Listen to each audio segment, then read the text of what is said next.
kwako tabani, una upendo wa namna gani?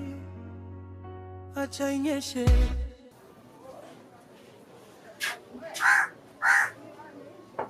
Odi.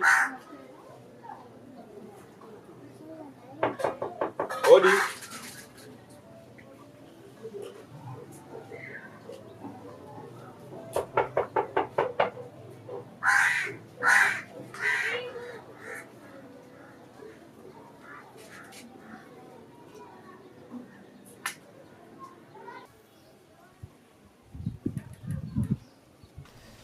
Samanini, nimekuja kwa taarifa kuhusiana na mjomba wenu.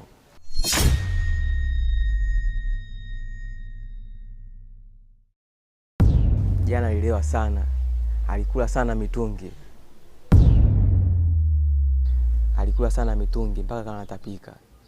Na saizi nimepita pale, hajaamka kabisa. Kwa inabidi mkamtazame.